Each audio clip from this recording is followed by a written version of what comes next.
19,000 ang namatay. Hanggang umabot na sila sa 30,000 ang namatay. Noong sinabi na bigyan nyo sa amin.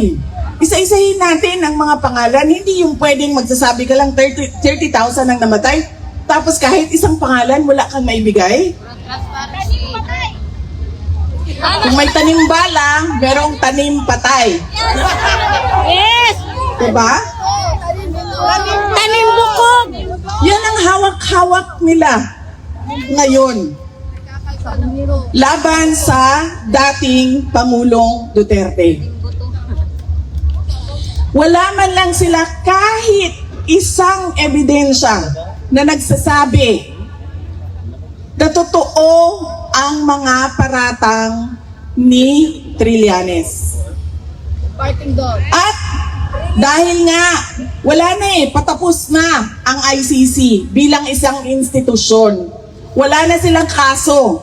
Isa na lang ang kaso nila, yung kaso ni President Duterte. Nakakita sila ng isang administrasyon ni Marcos na ayaw niya na naririnig na merong kumukontra at nagsasabi na mali ang ginagawa ninyo sa pamahalaan natin sa Pilipinas. They're stifling dissent.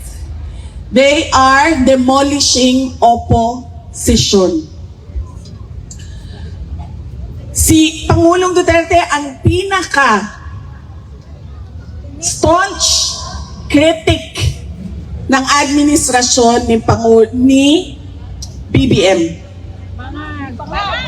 Kaya anong ginawa nila?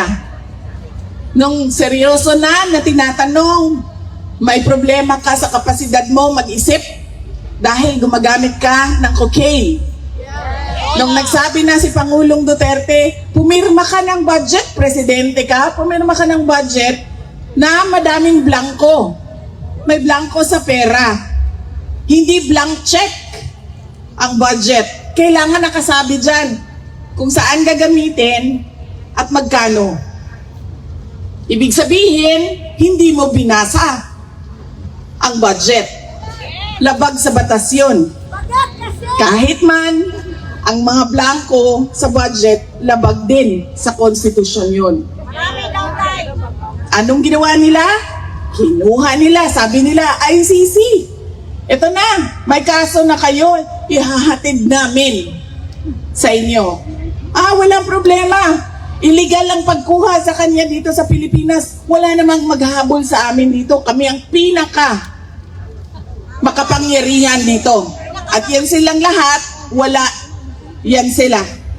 Wala silang boses, wala silang magagawa kung ano ang gusto naming mangyari. Ganon ang ginawa nila sa ating pinakamamahal na dating Pangulong Duterte. Noong isang kahapon, nandito ako, bumisita ako kay President Duterte. Sinabi ko sa kanya, bukas meron kaming rally. Sabi niya, ano ang rally niyo? Sabi ko, laban sa ICC. Laban sa administrasyon ni BBM. Kasi mali naman talaga yung ginawa nila. Hindi naman pwede na itama mo ang isang mali sa paggawa pa ng isa pang mali. Diba? Correct. Tapos sabi niya, bakit? Meron pa bang mga tao na pumupunta doon? Sabi ko, ang daming Pilipino sa buong mundo ang laging gumagawa ng pagtitipon.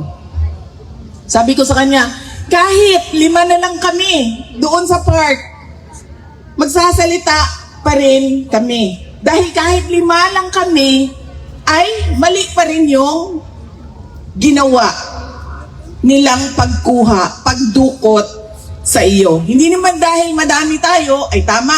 Pag konti na lang tayo, ay mali. Ay tama na yung ginawa nila. At dahil marami tayo, mali yung ginawa nila. Hindi. Kahit mag-isa lang akong tatayo dito, alam mo ma'am, may nakita ako isang babae doon kahapon. Ano siya, foreigner. Doon sa may train station. May dala-dala siyang sarili niyang speaker. At nagsasalita siya, hindi ko naiintindihan dahil Dutch ata yung salita niya. Nagsasalita siya, mag-isa. Walang nakikinig sa kanya, walang nakatayo sa harap niya, pero nagsasalita siya. Naisip ko, aabot din ng panahon na ganun na rin ang gagawin ko. Kahit mag-isa ako, magsasabi ako sa ICC, mali ang ginawa ninyo at pinagpipilitan nila ang mali na ginagawa nila dahil dinidikdik nila sa ating lahat ang kanilang mga paniwala. It's a very Western-centric mindset. Nakita niyo ba kung meron silang nakuhang mga malalaking detainees, mga akusado? Saan sila lagi kumukuha ng mga tao na nililitis nila? Sa Africa. Andun sa loob, kasama namin. Hindi ko lang sila makausap dahil French ang kanilang pananalita. Ganon ang ginawa ng ICC. At ngayon, dahil alam nilang dalawa, alam ng ICC, alam ng administrasyon ni BBM na wala kahit isang ebidensya, ay gumagawa na sila ng ebidensya. Lahat ng namatay, war on drugs. Yes. Lahat ng buto, War on drugs. war on drugs.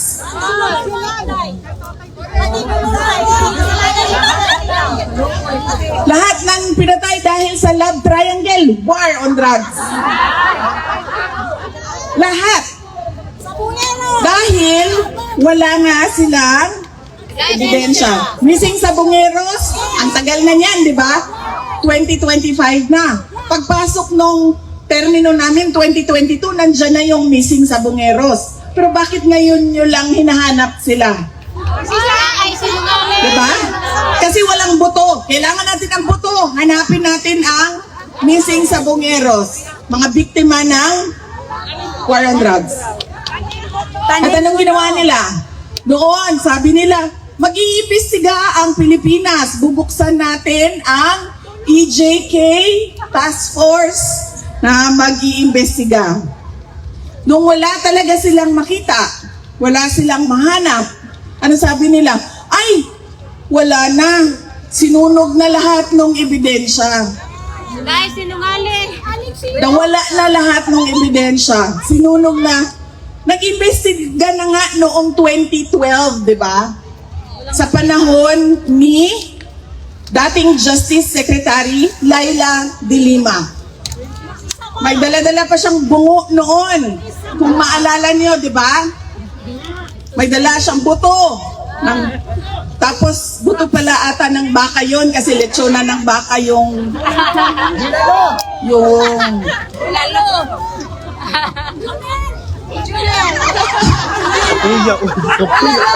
diba? Nag-imbestiga na sila 2012. O nagbukas na kuno ng inquiry 2024. Hanggang ngayon, wala silang ebidensya. Pero hinawakan pa rin nila si dating Pangulong Rodrigo Duterte. Kasi ito na lang yung kaso namin. Hindi namin mahuli si Netanyahu eh. Hindi namin mahuli si Putin. Panghawakan namin ito si Duterte kahit na wala kaming ebidensya. Para may budget Sinasabi na namin, sobrang tagal niyo na siyang pinanghahawakan, dinidetain sa pre-trial stage. Diba? Sobrang tagal na. Ibigay niyo yung interim release. Kasi sa inyo naman na provision yan eh. Interim release, nandyan nakasulat. Pero anong sabi nila? Ay hindi. Hindi pwede. Dahil ang gagawin niya ay tatakbo siya. A flight risk daw. Paano naging flight risk yan? Nahirapan na nga yan umakyat ng eroplano. Paano mo itakbo yan Na pag sinabi mong, oh tara na, pack up na, nandyan na sila, huhulihin tayo, hindi nga siya makalakad ng maayos. At saka wala siyang ibang gustong puntuhan, kundi umuwi sa Davao City. Sinasabi niya, yung mga supporters, oo, totoo, matanda na siya, pero yung mga supporters niya, tinitreaten nila ang mga witnesses, mga prosecutor, ang ICC. Wala ngang witnesses, sinong ititreaten? Kaya nga. Mawalan sila ng budget. Ang sinasabi nila, ay, madami siyang baril, madami siyang pera. Ngayon nga, binibenta na nga yung bahay niya kasi duda ko, kailangan ni Hanilet ng pera. Diba? Hindi na makatarungan yung sinasabi nila sa paghawak at pag-detain kay dating Pangulong Rodrigo Duterte. Kaya sabi ko, hindi ako mapapagod sa paulit-ulit na pagsabi sa kanila. I-dismiss na nila yan o di man ibigay nila ang interim release. Yes. Dahil meron ng bansa na nagsabi, tatanggapin namin siya dito. Lahat ng gusto ng ICC, gagawin namin. Ibigay niya sa amin si Duterte. Meron na eh. So bakit niyo pa kukontrahin yan? Alam niyo namang mahina yung kaso. Takot sila. Kasi wala na silang kaso. Pag na-dismiss ang kaso ni Duterte. Ano pa bang silbi ng contribution ng mga member states sa ICC? Tama. Walang kaso. Wala nang Wala na silang trabaho. magko-contribute. Eh, di wala naman kayong nakakulong eh. Wala naman kayong kailangan na patakbuhin na kulungan eh. Wala na silang allowance. Wala naman kayong kailangan ng mga assistant, mga prosecutor dahil wala namang kaso na eh. Tama. So bakit ba kaming mga mayayaman na mga bansa magbigay Budget. sa ICC? Pakulong si Marcos. At ilan na ba ang umalis sa ICC? Pilipinas, umalis na. Hungary. Sino yung isa? Hungary, umalis na. America. Dahil nagising na. America. Nagsanction. Alam na nila na wala ito. Gusto lang nila ipilit ang kanilang paniniwala sa global order. Kahit kayo-kayo lang yan mga Pilipino, sasali kami. Makikialam kami. Kahit bansa nyo yan, hindi namin bansa yan, makikialam kami. At sa pilit nilang pakikialam, sa pagpilit nilang pakikialam, gumagawa na sila ng, nag-iimbento na sila ng witnesses, nag-iimbento na sila ng, Kaso. nakita nyo ba yung investigation sa House of Representatives? Nakita ninyo kung paano nila ginawa na magsalita si Garma, si Royina Garma, yung pulis na babae.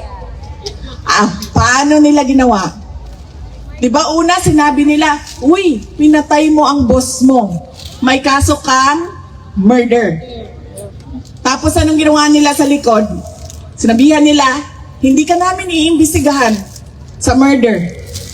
Mag-witness ka kay Duterte.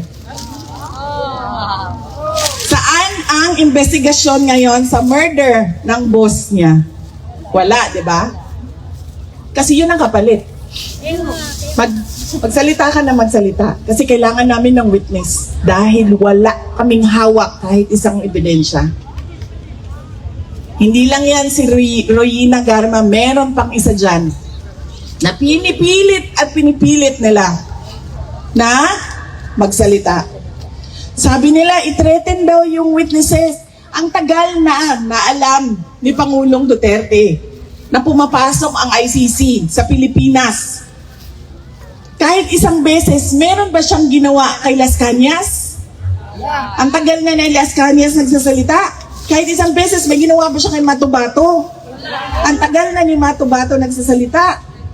May ginawa ba sa mga ICC prosecutors na pumasok sa Pilipinas? Wala. Pinipilit lang nila yung gusto nila at naghahanap sila ng justification para sa injustice na ginawa nila kay dating Pangulong Rodrigo Duterte. Kaya yan po mga kababayan, ang kailangan natin paulit-ulit na sabihin sa mundo. Kanina may nagtatanong, nagrarally tayo ng nagrarally, wala namang nakikinig sa atin, tayo-tayo lang din. Ano bang pwede nating gawin? Madami sa inyo ang dual citizens na. Yes. Diba? Yes. Madami sa inyo, ang karamihan sa inyo, majority dito, 90% or 98 siguro percent ay tiga Europe. Yes. Yeah. Sabihan ninyo ang mga gobyerno ninyo. Bigyan nyo kami ng accounting sa binibigay namin sa ICC. Bakit tayo nagko-contribute sa ICC tapos ganyan lang yung ginagawa nila? Iniipit nila ang mga kalaban sa politika. Nagpapagamit sila sa mga bansa. Ginagawa nilang exchange gift. Ang kaso nila para sa kooperasyon ng may problema sa politika. Yan ang pwede nating gawin. Pilitin ninyo ang mga gobyerno ninyo magtanong. Bakit kayo nagko-contribute sa ICC? Bakit kayo nagko-contribute sa isang institusyon na ang ginagawa ay isang injustice sa aming kababayan? Ganyan dapat ang paulit-ulit natin na tanong. Ganyan din ang paulit-ulit natin na sasabihin sa ICC. Huwag nyo na ipagpilitan ang mali ninyo. Tanggapin nyo na lang na unang-una, hindi talaga kayo pwede na mag-imbestiga. Pangalawa, kahit nag-imbestiga kayo, kahit hindi na pwede, kita nyo, wala kayong mga ebidensya. Hanggang doon sa Pilipinas, lahat ng namatay ay War on drugs. war on drugs.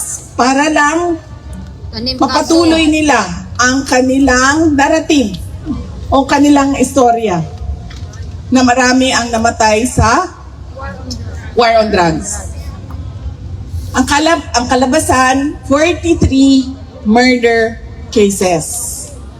43 murder cases, Ng mga kriminal. pero sa nasabi, crimes against humanity. Pero ang namatay, mga kriminal. At hindi pa nga tayo sigurado kung yung 43 na yon ay totoo ngang namatay.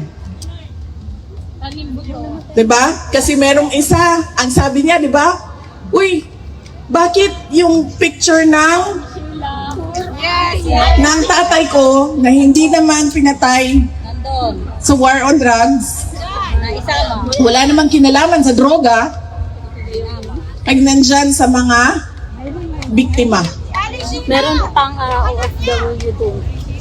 Nag-iimbento na lang para lang ipagpatuloy, para lang patuloy din ang suporta ng mga malalaking bansa sa organisasyon ng ICC.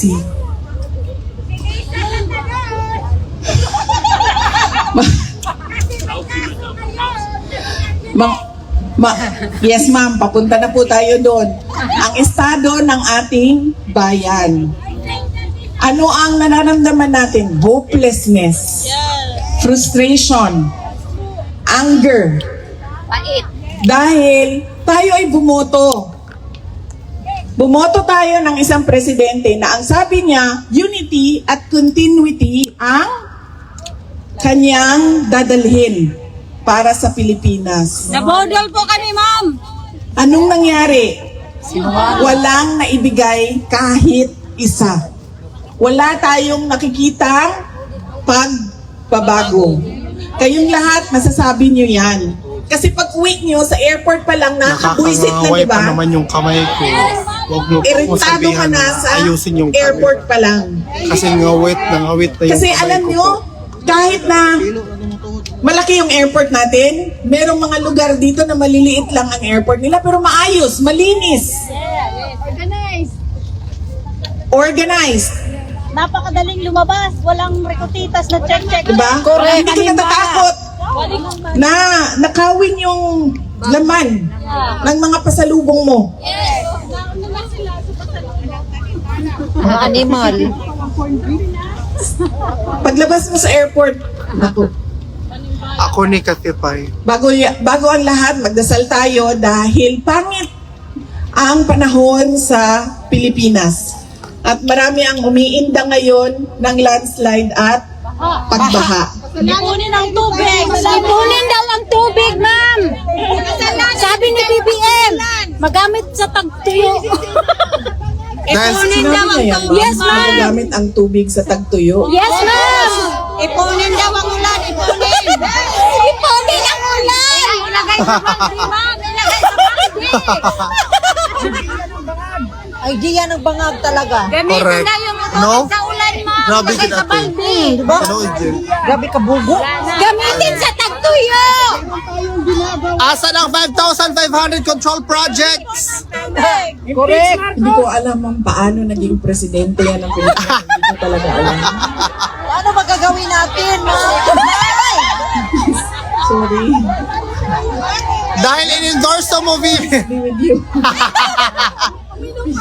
Ma'am Inday! Bodol Israel, ma'am! Bodol Israel! Oo. Ako?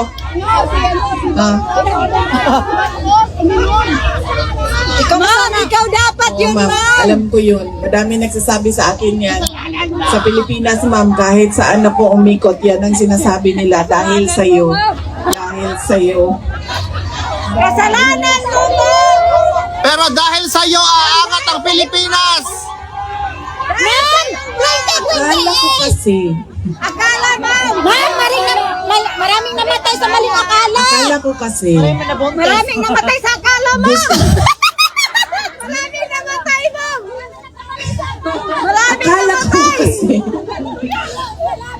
Di ba ikaw, magulang ka? Or may edad ka na, magulang ka. Ang gusto mo para sa anak mo, may maganda yun. Hindi bumabaha yung inyong lugar. Makakalakad siya, makakapasok siya ng paaralan na maayos, hindi tayo takot na may mangyayari sa kanya. Pag may sakit, pumasok ka sa hospital, automatic, nandiyan na kaagad yung tulong ng gobyerno, hindi ka pa mag-hanap-hanap saan. Tama. May malinis, maayos, mabilis na bus, o train, o tram. Tama. Di ba ganun ang pag-iisip nating lahat? Ganyan tayo mag-isip, di ba? O tapos pangarap natin na, ay, sana umabot ang araw na hindi na tulad ko, ang aking mga anak na naghihirap dito sa ibang bansa. Tama. Na dugo, luha at pawis, araw-araw ang nangyayari sa akin dahil sa pagtatrabaho para sa aking pamilya. Di ba ganun yung pangarap natin? Hindi ko alam kung bakit hindi ganyan. Akala ko, Akala mo, ma'am! ganyan ang pangarap niya para sa atin lahat. Lalong-lalo na para sa ating mga anak. Di bali, ma'am, 2028! 2028, ma'am. May panahon pa, ma'am.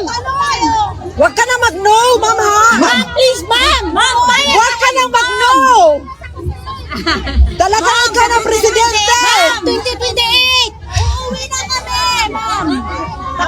Ma'am, hindi kasi siya gawain ng isang tao lang. Hindi siya gawain ng presidente. Isipin mo, kunwari, presidente ako. Kunwari, nakita niyo yung House of Representatives, ma'am? Ilang buhaya yon? 305? 315? O sabihin na lang natin, hindi buhaya yung iba. 295.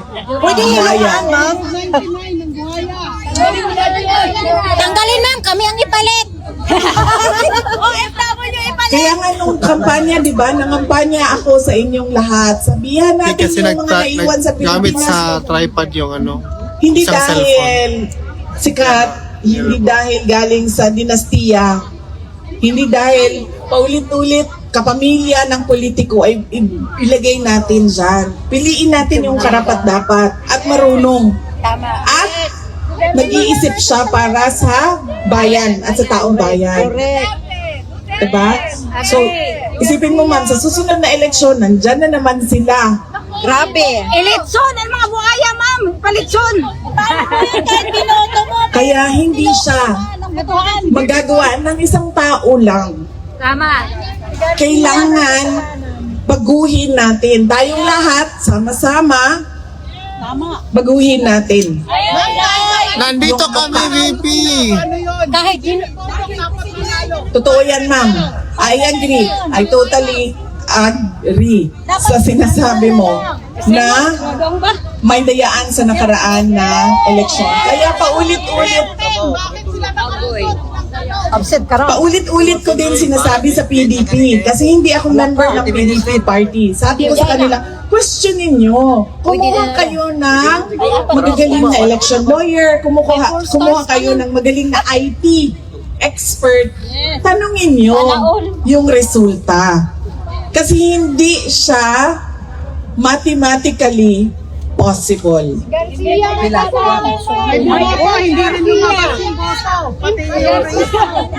Ganun na mga buhaya, makapal ang balat. Ma'am, maraming lecture na Kailangan natin baguhin ang napakaraming bagay at napakaraming bulok, lalong-lalo na sa sistema doon sa ating bansa. Inday Sara! Inday Sara! Inday Sara! Inday Sara! Inday Sara! for president! Hindi ito kampanya para sa 2028 elections ha. Ito ay rally kontra sa ginagawa ng ICC. Ano ba injustice sa Tagalog, ma'am? Hostisya! Justisya! Injustice. Hindi makatarungan! Buhaya mga buhaya! Justisya! Injustice? Ano ang injustice? Walang katarungan! Walang katarungan! Walang Kanina pa, alam nyo, kanina pa ako injustice ng injustice kasi hindi ko maalala kung anong Tagalog ng injustice. Tagalog ko. Hindi ko alam. Walang katarungan. Hindi makatarungan. Hindi ko alam. Lobat ako. Hindi makatarungan. Saan man guding kuan Bisaya! Bisaya mo. Wasa ni charge. Hindi man. Charge siya, no? Yung mga pulis na sila diri sa kuan. Kagwapo gud sa mga pulis diri sa no? Sa Netherlands, no? Yes, ma'am! Ano yung pulis natin doon? Si Torre. Dumaan dito kahit may edad na. Gwapo pa rin. Pulis ba yan? Pulis yun? Guwapo, ma'am! Si Tore, ma'am! Karang unggoy! Sa itsura! Diba? Murag kanding si Mga pulis dito eh. Yes! Ano na lang yun ang mga Pinay. Uy, dakpa na lang din.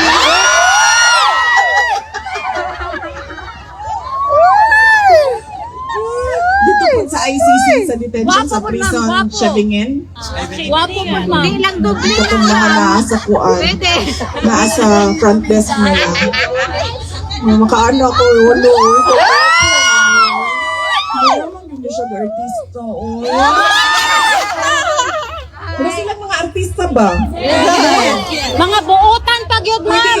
Mga buutan? Yes! Mga buutan ng mga dad. Dili pareho ni Tore, ma'am! Mga buutan ng mga pulis na dad. Hindi pareho kay Torre. Not at all. Not at all. Pero makahadlok man sila, ma'am. Gandang po kayo.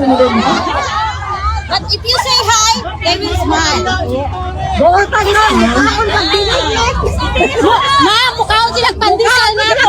Ang mga pulis, mukhaong pandesal na to. Yes, ma'am! Tinood ka? Yes! Kasi nag-introduce. Kami, ma'am! yatagan na mo. Itiganong Tinatagan Biko. nila sila o pandesal sa mga Biko. pulis. Mukha silang binignit, ma'am. Mukha ko sila o binignit. Mga pulis. Buwasan. Mo dili ta maglisod diri og mga pangayo og permit no kay ang mga pulis amigo diri nato. Supportive lagi. My God. Kaya pa man eh. Sus, dore.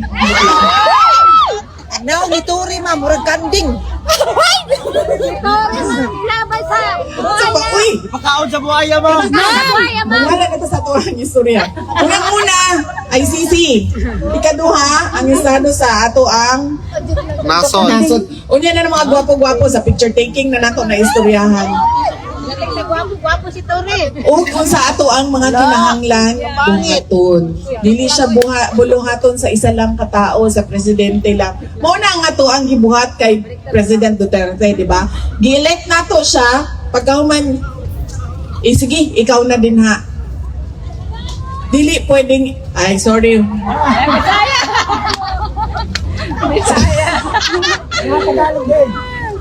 Anong sorry sa Dutch? Sorry. Head spite ma. Head spite ma. Excuse him. Head spite. Excuse him. Head spite na. Pwede naman. Pardon din, ma'am, pwede. Hindi naman kaya mo mag-Dutch. Uy, dali lang man siya makakatunan. Dili, ma'am. Lisod na siya. Lisod! Kailangan na natunan ang mag-Dutch. Yes, ma'am. Diba? Nag-eskwela mi diri, ma'am. Ang nag-eskwela mo para makakatun mo o 2 years. Sa sobrang balik-balik na ako diri, ma'am. Magtuon na lang kung hindi siguro. Uy, naging kong balik-balik diri, ma'am. Sige, ma'am, ganda ka ng Ano mo, wala yung Ayo, magbinuang ko, basing gamito na po ni sa ICC. Dala mo kaganina, kung kauban, yung na nagyanin ako siya. And kung saan taman na pag jailbreak. Ayaw ma'am. Ayaw Kung ano ma'am. lang yun ang kuhaon dito sa sulod. Ma'am! Ma'am! Bantay lang nga ICC kay. Kapila na ba ako nilang i-warningan nga, iban ka na mo diri, iban ka na mo sa pagbisita. Kay, nag-istorya daw ko og mga bawal istoryahan kami ni President Duterte. Bawal daw na istoryahan ng mga ingani, mga ingana, kaya ginaistoryahan daw na mo. Siguro mga nakaunom na sila sulti sa ko na iban ko nila, di na ko pabistahon. Ano? Pero strong yung kay ka, ma'am. Ready. Pang-atay sila ba? Sila'y puangod. Kinsa may single dere be? Single? Ano mga single?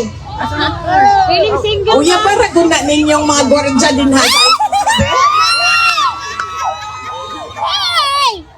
Uya ba ninyo? Para di sila stricto kaayo. Ma'am, si Lucky Charm, Ayaw single. ko naman kaya makasala ta sa mga asawa. Kana lang single, ma'am. Ako single. Nakikita na ko inyong mga now. Ma'am, pwede na mo mulakaw, ma'am. Diretso na mo dito sa prisuhan. Pangulitawin na tong mga gwardya dito. Himungan na ninyong mga bana ninyo. Tapos, kuanda yun, ma'am. Pag nakuha na ninyo tanan, ilahang kwarta, biyain na dayon. Ay, sorry, biyaan na tika, nakagawas na si President Duterte. I don't need you anymore. Uy! Tara na ba? Manguli na ta. Manguli na ta. Ano kailangan natin gawin? Hindi lang siya kagawain ng isang tao. Kailangan natin magsama-sama, magkaisa. At kailangan natin pagsabihan lagi ang ating pamahalaan kung ano ang karapat-dapat para sa mga Pilipino at ano ang karapat-dapat na nakikita natin sa ating bansa. Hindi pwede na lagi tayong nahuhuli. Ngayon, huli tayo lagi doon sa ating region, sa Southeast Asia. Kinsay na Hindi ikaw? pwede na ganun din ang kinabukasan na ibigay natin sa ating mga anak na huhuli. Hindi pwede dahil we deserve better. Yes. We are not Filipinos for nothing. Buong mundo umaasa sa trabaho ng Pilipino. Oo, bitaw, no? Buong mundo umaasa sa sipag ng Pilipino. Ito. At hindi na pwede Wala. na nasa huli tayo lagi. Wala kasi. Pag mga anak na natin, dapat ang maibigay natin ay isang malinis, maganda, disiplinado, maayos na Pilipinas. Kaya yan ang kailangan nating gawin. Sige ma'am, mauna ka na doon sa kulungan ma'am, ligawan mo na yung